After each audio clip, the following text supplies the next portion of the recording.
किसान हमारे यहाँ जिस ब्लॉक में मैं रहता हूँ,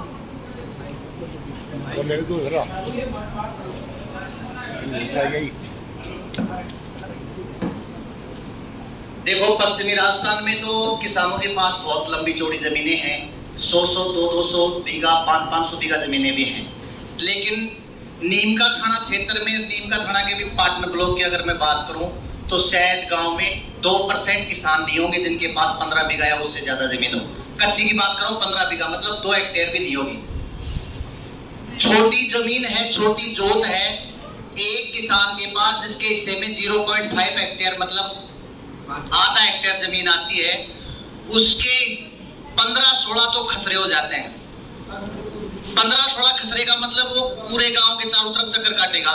सरकार से अगर बन सके तो 2047 तक मेरा निवेदन है कि पंजाब की तर्ज पर राजस्थान में भी कृषि की चकबंदी की जाए। सबसे पहली बात तो ये सब, उसका एक रीजन क्या होता है, आधा बीघा जमीन कहीं है मेरी, 5 बीघा कहीं है, उसमें ना मैं कुछ कर सकता हूँ, ना उसमें हो पाता है, ना मैं उसमें तारबंदी बाड़बंदी कर सकता, ना उसकी रखवाली होती है। कुएं का पहली बात तो हमारे पास साधन नहीं है, साधन है तो भी पूरे गांव में अगर उसके चारों तरफ अगर पाइपलाइन बिछाएंगे तो हम इतना वहन नहीं कर सकते क्योंकि इतनी जमीन नहीं है। दूसरी सबसे बड़ी समस्या हमारे क्षेत्र में आ रही है पानी की। पानी अब बारिश नहीं होती है, उसका आपके भी बस की नहीं, हमारे बस की नहीं, ना सरकार कुछ कर सकती है। लेकिन मैं 2047 तक उम्मीद करता हूं सरकार से कि भारत में जो नदियां बहती हैं उनमें से करीब 6 नदियां ऐसी हैं जिनका पानी पाकिस्तान में बहकर जाता है।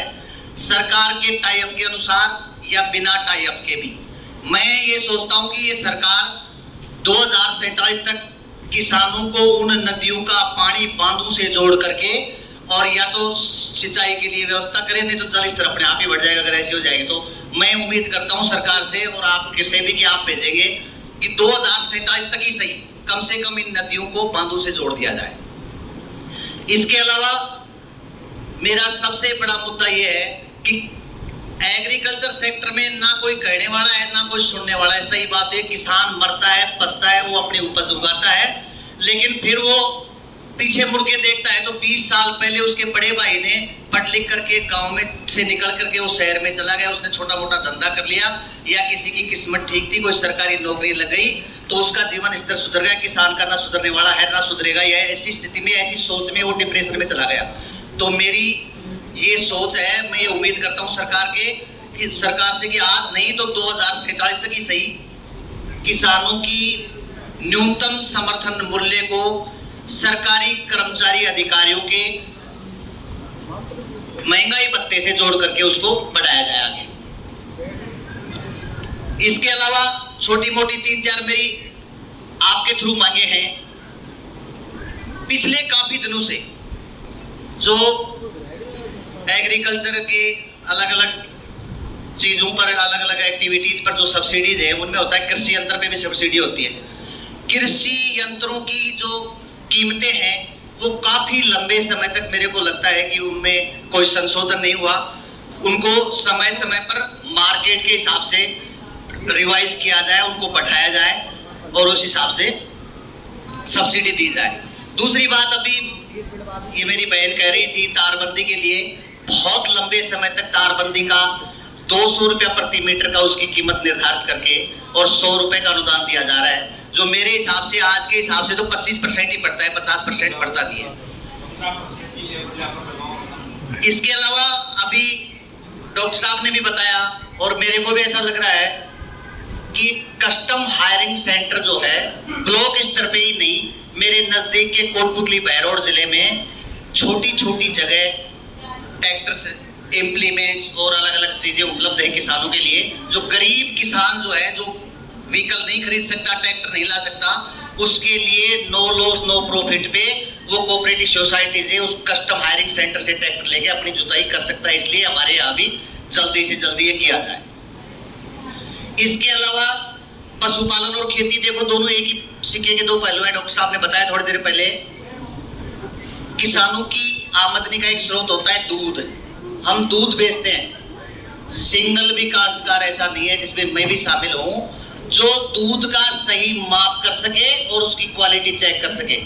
कहीं भी कोई पैमाना नहीं है पूरे हिंदुस्तान में क्या वर्ल्ड में भी कि 1 लीटर दूध का वजन 1 केजी हो जाए, नहीं होता है।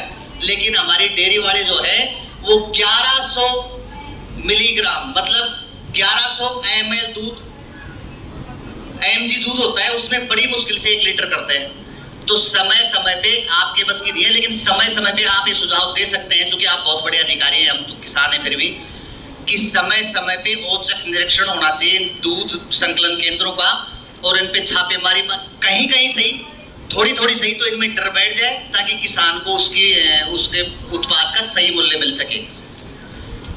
और अब मैं इसके अलावा ये कहना चाहूंगा कि कृषि में, पहले की कृषि में आज की कृषि में फर्क है।